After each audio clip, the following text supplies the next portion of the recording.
Shalom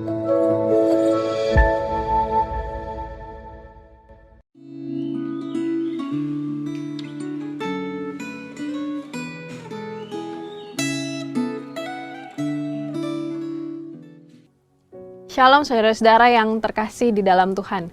Kita bersyukur Tuhan memberikan setiap kita sebuah kesempatan untuk boleh sekali lagi merenungkan, membaca, dan juga diubahkan oleh firman Tuhan.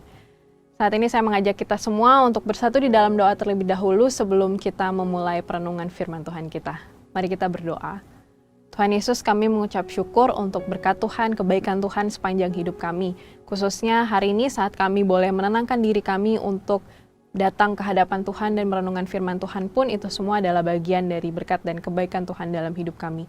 Kiranya Tuhan, firman Tuhan boleh sungguh mengubahkan, meneguhkan, dan menegur setiap kami, dan juga kami boleh memegang terus kepada firman Tuhan sepanjang hidup kami.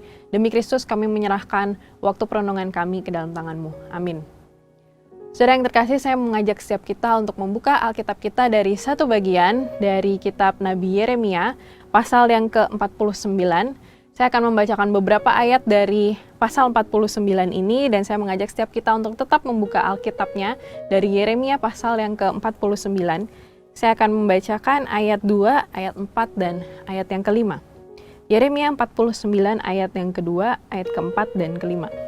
Sebab itu sesungguhnya waktunya akan datang, demikianlah firman Tuhan, bahwa aku akan memperdengarkan tampik sorak peperangan terhadap Raba Bani Amon. Kota itu akan menjadi anak bukit yang tandus dan kota-kota jajahannya akan dibakar dengan api. Maka Israel akan memiliki orang-orang yang dahulu memilikinya, firman Tuhan. Betapa engkau memegahkan dirimu dengan lembahmu, hai putri yang congkak, yang percaya akan harta bendanya dan yang berkata, siapakah yang berani datang menyerang aku? Sesungguhnya aku mendatangkan kekejutan atasmu, demikianlah firman Tuhan Allah semesta alam, dari segala tempat di sekitarmu, sehingga kamu bersorak-sorak masing-masing ke arahnya sendiri, dan tidak ada yang mengumpulkan orang-orang yang mengembara itu. Sedemikian jauh pembacaan Alkitab kita. Saudara-saudara, bangsa Amon itu tinggalnya di daerah utara, di daerah Moab, tepatnya di bagian utara sungai Arnon. Dan di situ ada wilayah dua suku Israel, yaitu suku Gad dan suku Ruben. Namun ternyata bangsa Amon ini di tengah-tengah kedudukan mereka itu, mereka ternyata melakukan sesuatu yang jahat di mata Tuhan, yaitu mereka mengambil alih hak yang harusnya menjadi milik orang Israel. Apa yang mereka ambil? Mereka mengambil tanah, jarahan, hasil ternak, hasil tani, dan sebagainya. Sehingga ini membuat orang Amon dan orang Israel itu kurang baik relasinya, mereka kurang bersahabat. Karena apa? Karena orang Israel merasa ditindas oleh orang Amon.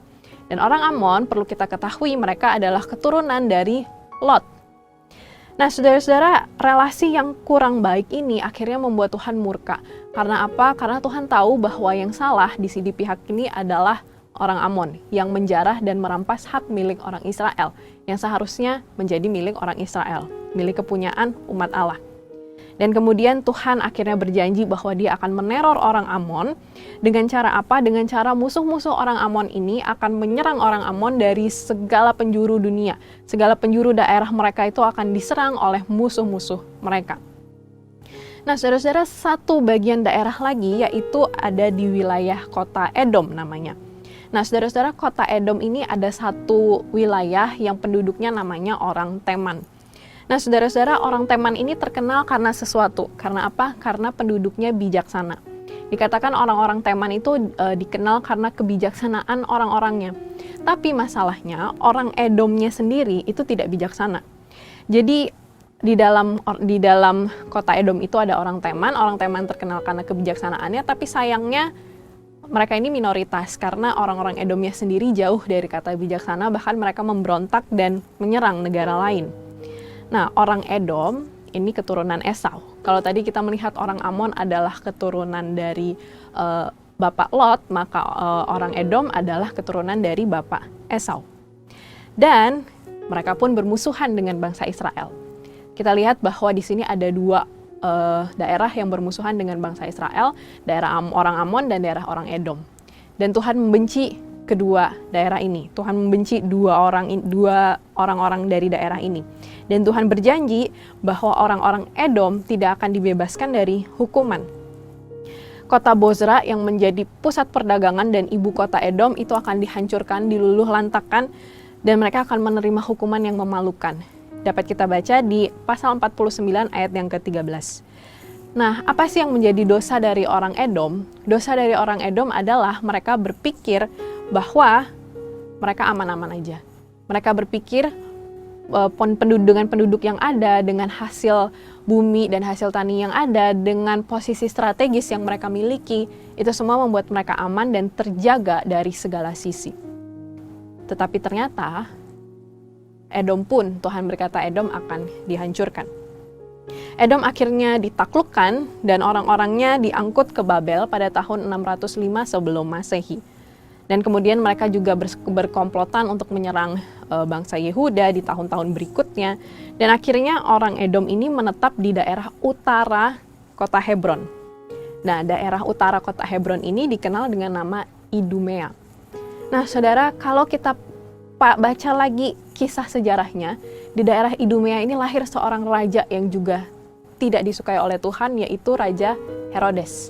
Raja Herodes adalah raja dari Idumea.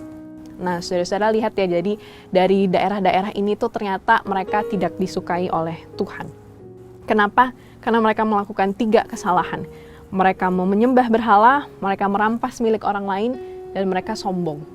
Saudara, tiga alasan Tuhan membenci mereka ini sebenarnya juga ada dalam diri kita. Kenapa, saudara? Karena kesombongan, penyembahan berhala, dan penindasan terhadap orang lain itu dosa yang sebenarnya tidak bisa dipisahkan. Mereka ketiga dosa ini saling tarik kait mengait karena apa yang kita terlalu cintai itu berdampak pada apa yang akhirnya menjadi berhala bagi kita. Dan ketika apa yang kita cintai sudah menjadi berhala bagi kita, maka kita akan serakah. Kita ingin memiliki hal itu terus-menerus. Dan ini bukan pertanda yang baik bagi relasi kita dengan Tuhan dan relasi kita dengan sesama. Saudara, saat ini bagaimana dengan diri kita? Ketika kita berhasil memenuhi ego kita, keserakahan kita, tentu kita sangat bisa menjadi sombong. Ketika kita terlalu mencintai sesuatu lebih daripada cinta kita terhadap Tuhan, kita sangat rentan dengan yang namanya keserakahan. Saudara, mari kita tanyakan dan kita evaluasi diri kita. Semakin dalam kita mencintai sesuatu lebih daripada kita mencintai Tuhan, maka semakin kita menjauhkan diri daripada Tuhan. Maka dari itu bergumullah untuk selalu tidak bermegah dalam pencapaian diri, tetapi bermegahlah di dalam Tuhan. Mari saat ini kita kembali bersatu dalam doa. Tuhan, kami mengucap syukur untuk kesempatan kami boleh kembali mendengarkan dan merenungkan firman Tuhan. Di tengah-tengah keterbatasan kami, Tuhan, kami yang sering jatuh dalam dosa, kami yang sering kali menganggap pencapaian kami itu semua adalah bukti dari kehebatan kami. Kami yang sering kali serakah, mencintai sesuatu secara berlebihan dan menginginkan hal itu lebih daripada kami menginginkan Tuhan.